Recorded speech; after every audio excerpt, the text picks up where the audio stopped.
Thank you, Tom. We are nowhere near ready to present a 10-year plan to the association. We are still in the infancy of it. We're still going through and studying it. But I think it's important to talk a little bit about why we need a 10-year plan. And it all starts back to the community hall once again. Several years ago, when the referendum for the community hall was defeated, it was obvious that the membership did not trust the management to make decisions and to move forward. Now at that point, the management, meaning the board and the general manager, could have said, okay, fine, we're going to patch and paint and continue on. Instead, two of the directors, Marty Clark and Bill Rakow, said, let's take another look at this and see if there's another way to do that. Out of that was born the idea of possibly going to design build. Out of that it came the general manager's task force. Out of that it came what we have here as a community center, which I can tell you is substantially complete, 8 weeks early, and as of yesterday morning is under budget.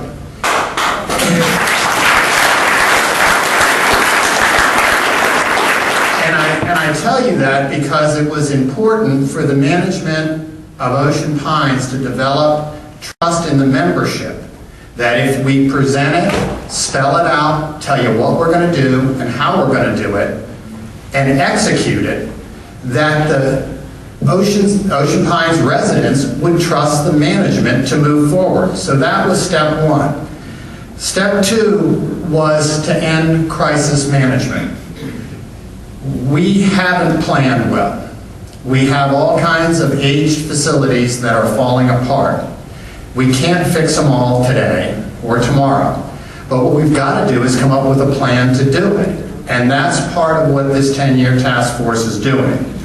Now, a task force in nature is limited in the length of time. For instance, a community hall task force, which started about April of last year, will make a presentation to the board probably in October, and that task force will disappear. This task force has got a little bit longer life because we have a lot bigger task to undertake. What is also critical in a task force is not only planning, but figuring out where the money is coming from. And one of the critical things that has happened in the last year is, under the last budget that was approved, the board started to look out 5 years and started to allow and give our task force some idea of what's going to be available and when, so that we could prioritize projects.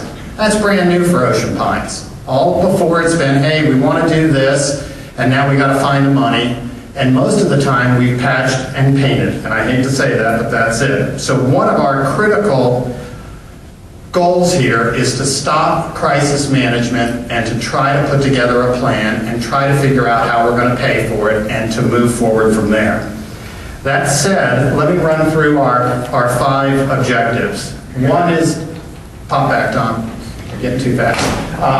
One is the aging assets. I don't have to tell you what they are. And I'm going to talk briefly about some of them and what we found. But in addition to the ones you'll see, we have roads, marinas, parks, tennis facility, boat ramps, the admin building, the public works buildings. There's a myriad of stuff that will eventually be in a plan. And this plan lives from now on, provided that the board and the community and the general manager continue to do it. It is a living document. Priorities will change, needs will change, but if we do it, we're going to see an evening of our assessments. We're not going to all of a sudden have a board come to you and tell you, hey, we've got to go spend $800,000 to replace bridges that were talked about in 1988 for replacement, but we decided to ignore it. That's not the way we need to operate going forward. And so that's part of what we're doing here. So we're identifying the assets and putting a list together. Then we're prioritizing upgrades based on need, use, age, problems. And I have to tell you, we briefed the board back in May, and we had one list of priorities, and then we started getting the studies back in as to structural integrity, and believe me, that priority list went completely upside down in less than 3 months. So that is a very fluid operation going on right now, but we are prioritizing. Reviewing funding requirements, and that's a key component to this. all of us can stand here and say we need to do X, Y, and Z, but if you can't pay for it, if you can't plan it so that we do it right, it's crazy. Our last meeting, we spent more than an hour. Pete Gomsak, who's a member of our task force, spent more than an hour not talking about a single project, but talking about over the next 5 years, where is the money, how does it come in, what can we spend, what can't we? I think that's probably the first time that we've put the two together, and we're still in the process of doing that, but I want you to understand we're paying attention to those kind of issues that we haven't in the past. Next time. We're going to develop a scope of renovations and repairs, and I would add one more thing to do and figure out how much they're going to cost. Right now, the task force has some thoughts on some things at the beach club. We have a project that is going to have to go, and I'll talk to you about that in a couple of minutes, at the Swim and Racket Club, and also the bridges. And we are currently using the same methodology that we did so successfully at the community center in going out, design, build, and getting contractors for free to give us their ideas, their thoughts, and price it for us. And then we can go in and pick and choose what we go forward. No project will go forward unless it comes back to the board. But we are going out, and you will hear about it, we are going out and trying to find out how much these things are going to cost so that we can start to plug them in. Then once we get all of this pulled together, we will put together a 5 or 10 year schedule of activities and go forward from there. So that's where we're at on that. Now, the 10-year plan task force members are Joe Costello, Jim Duke, Pete Gomsak, myself, Kerry Nelson, Tom Olson, Bill Rako, and Bill Sieg. And there has been a tremendous amount of work.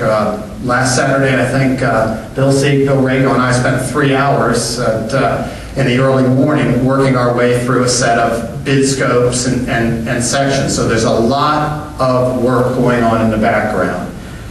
Next time. Let's talk a little bit about some of the big picture facilities. First is the Yacht Club.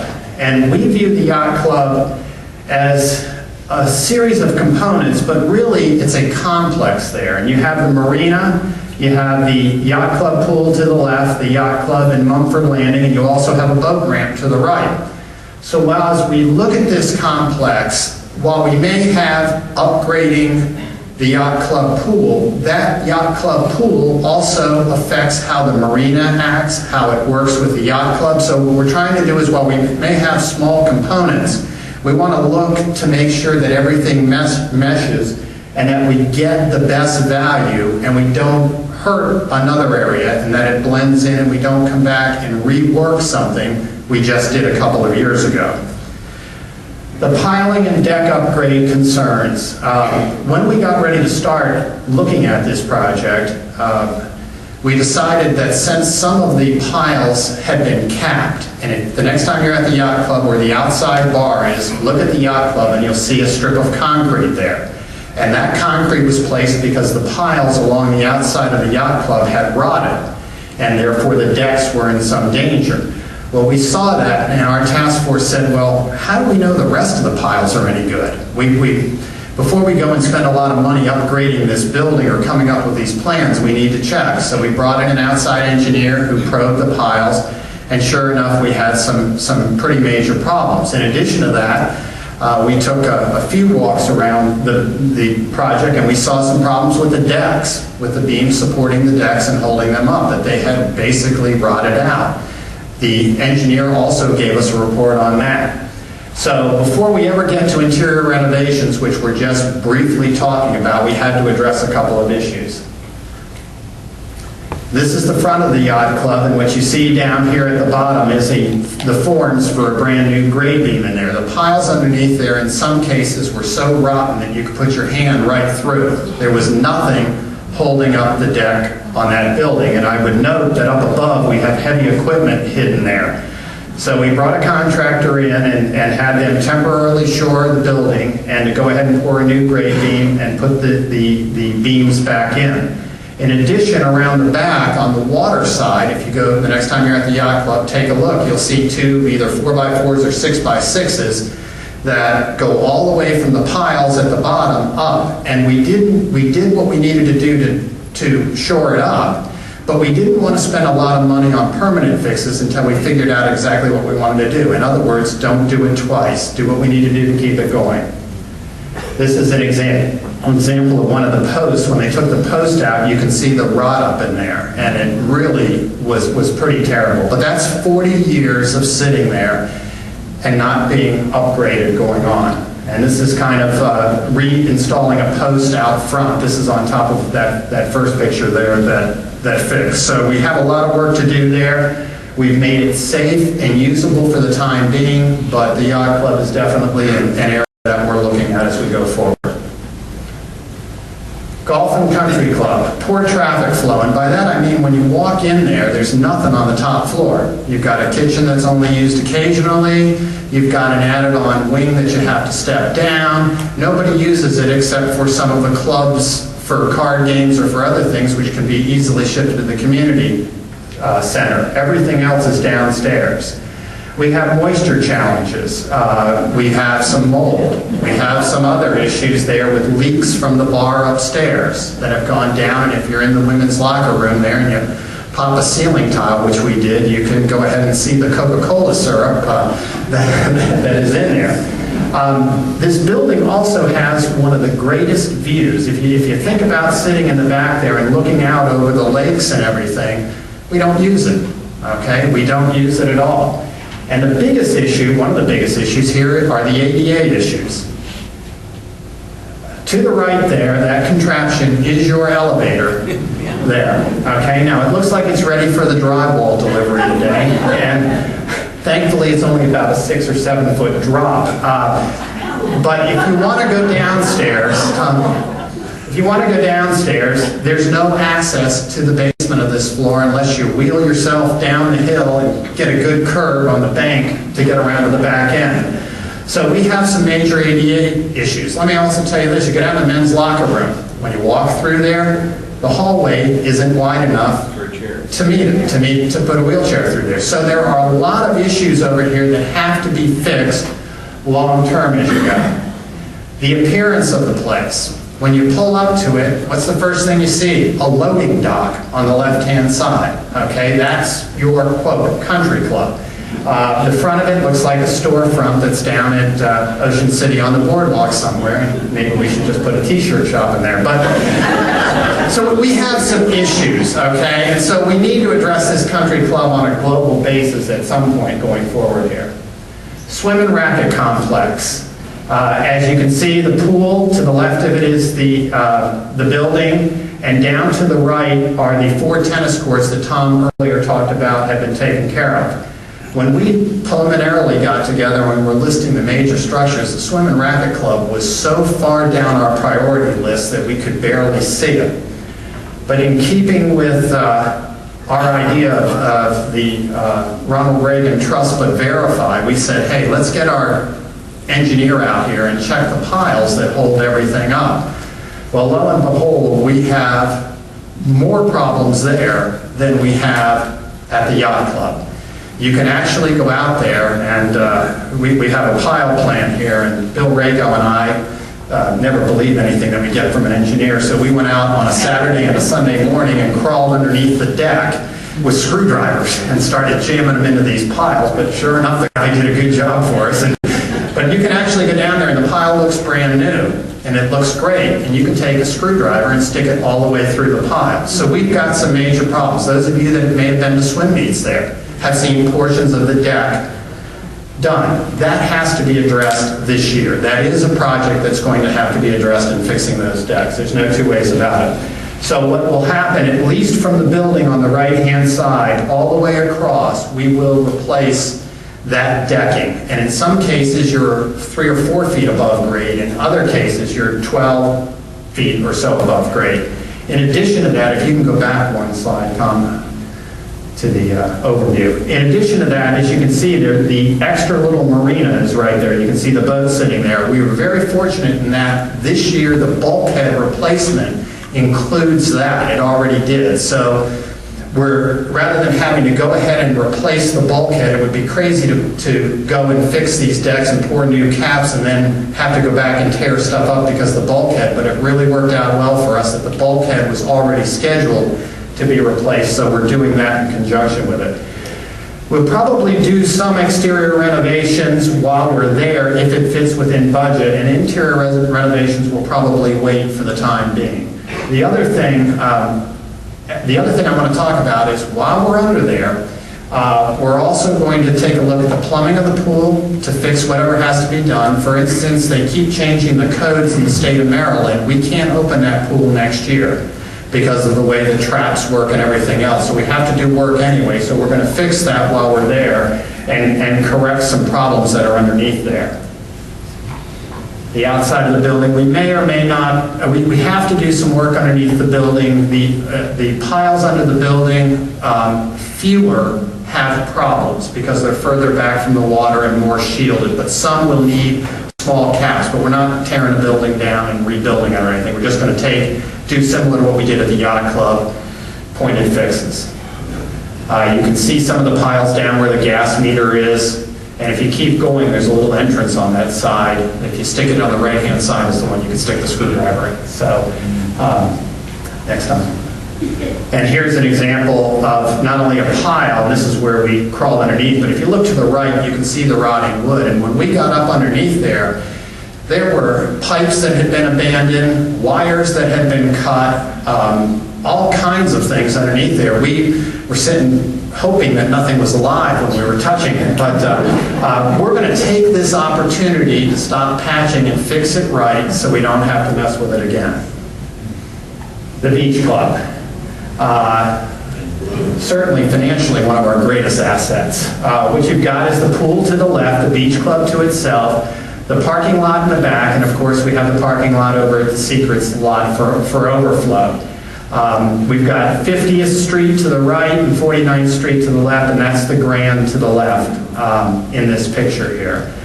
When we talk about the Beach Club, we had two major issues that have come up. One is the substandard bathrooms downstairs. They are that amenity gets more use, more family use. The bathrooms are not only gross, does not get you close to the dam, okay? We also have a very inefficient parking system. So while we have all the bumpers for parking, there are no lines, there is no anything in there to tell everybody to park. So we can park, depending on whose count you listen to, somewhere between 215 and 230 cars. It's hard to ever see when it's full, 230 cars in there, because everybody has a tendency to spread out when they're parking because it's not there. The other thing we've run into is the people on the 50th Street side have ratcheted up their complaints about Ocean Pines residents being lined up and turning in, that they can't get in and out of their condos. And we've received numerous letters, including one just recently, that may cause us to have to, between now and next year, put the entrance on the 49th Street side and close the 50th Street entrance and perhaps do some other things, including some stormwater management. We're still dealing with Ocean City on that, but anybody who's ever dealt with Ocean City understands that what is today's rule may not be tomorrow's rule. So we are actively involved, we've met with them, and we're moving forward. This is downstairs in some of the locker rooms. We've got a lot of exposed beams, pipes, whatever. Things kind of falling apart in there. We did fix the floor up above this past year. Fix the floor in there. We don't anticipate any major improvement short term to the facility itself other than talking about the possible bathhouse. When we talk about some of the problems we run in having an underground at the beach bathhouse, as you can see, we've got multiple colored tiles in here where they've been cut and patched and fixed. We have extreme difficulty keeping it clean. They almost have a full-time person down there just trying to keep up. And the two drains down there are not, they were put in years and years ago. They're not the modern sand trap drains. So it's impossible to keep the sand out of them. And we end up just with a major problem with trying to keep the drainage open. And here's the perfect example of the plumbing. That was taken this spring as we were redoing the floor in the beach club. And I hate to say it, it's clogged.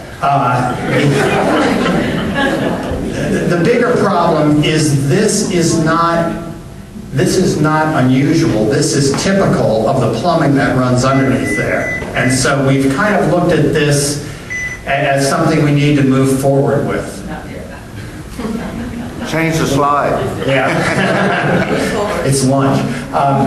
So what we've talked about doing is the possibility. First off, let me tell you, the blue you see in there, the roof will not be blue. The sides will not be blue. That's only done on there for contrast purposes, okay? But I don't want to get shot getting out here. So we've talked about the possibility of constructing a bathhouse at grade, meaning on the level of the parking lot, which would not impact any of the parking and would allow a controlled flow in and out, would allow us to be ADA compliant, would allow you to feel comfortable in letting your kid walk in there to take a shower real quick and come out of there and not worry about who's watching the entrance to the basement here. We really feel that that's one of our critical items going forward. This is the overhead view of it. As you can see, we've played around with location to be able to control access without having to add 30 different employees to check what's going on and to try to do it. We've had input from Mike Howell and his staff there, and they've given us some good ideas that contradicted some of our ideas, but it's always better to ask the people that are using it and doing it before you go and build it and stick it on them. So that is something we're pricing. I don't know if it's going to go ahead or not. It really depends on where it fits into this plan, but we are moving forward and trying to find out what kind of cost would we have here. Bridges. As I said earlier, the bridges, if you go down and see Kerry Nelson in Public Works, he's got letters in his file from 88, 92, 94, 96, 2002, and 2004 about the bridges needing to be upgraded, fixed, and or repaired. Suffice to say, in all of those years, we did nothing, okay, other than look at it.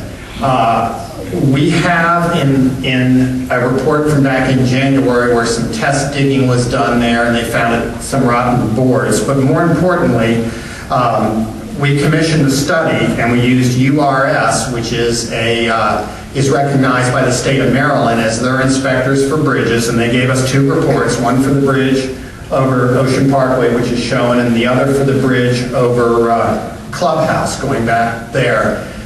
The bridges have to be replaced and or major repairs to them in the next 2 years. And here's the other kicker to this for us. And again, this is what happens when you just keep band-aiding them. You get put up against the wall a little bit. These are going on the list, the state list. If we don't do it, Worcester County or the state of Maryland will come in and do it. But then they will turn around and bill us what it costs them to do it. And I guarantee you, it costs more for any government entity to do it than it costs for us. So it's an issue we're going to have to address. It takes about a year, is our understanding, to actually get the permits. We're putting together scopes. We will be going out to get some pricing from some contractors here this fall, and we'll keep everybody updated on it. The other thing about this bridge is the Ocean Parkway Bridge, for instance, there. All of the major utilities that are running between the north and south are supported, as you can see, by those pipes, with the exception of the gas through there. The other big kicker here when people talk about doing this is when we close the Clubhouse Bridge, we have to build a road through the golf course. Otherwise, those people can't get to their houses back there. So this isn't as simple a process as you think, but we're going to have to pay the piper here in the next year or so going forward. There's the other one. This is the Clubhouse one, and there's no way to get out of there other than by ferry. So if somebody wants to do it. So, and again, we have utilities crossing there. So we have to take all of that into account, and that's one of the reasons we're going out and pricing these things, because we're trying to use the same formula as we did at the community center to make sure we know what this costs, so when we come to you, here's the number, here's how we're paying for it, and oh, by the way, we're going to be on budget, on time, and on schedule. As you look underneath the bridges, those of you who get out on the boats, you know where these two are. Just take your time going through it. Where you see the rust coming down underneath that, and up above on the first full beam in there, you see the dark. That's actually the spalling of the concrete off of the rebar. The rebar is exposed, the rebar is rusting. Doesn't mean they're going to collapse tomorrow. I'm not saying that at all, but URS has basically said in the next 2 years you have to do major upgrades and or replace them. And we're looking at that. In addition, our report in January, some of the vertical boards you see in there were rotted. There may be some other problems with the tiebacks and with the piles going forward. So this is an issue we have to address, or the state's going to address it, and our intention is to address it as a community rather than to have the state come in here and tell us what they're going to do. And so that's an ongoing. And I will tell you, we will be reporting probably to the board in October or so where we stand. We intend to have the first version of this, if we're able to stay on task, sometime around December, so we can kind of lay out overall. But that will get added to as we go forward. And it's my hope that that we're going to be able to give a plan that outlays for everybody where we're going and combines what we have for money with the project in a reasonable manner. And so that's where we're at. Thank you.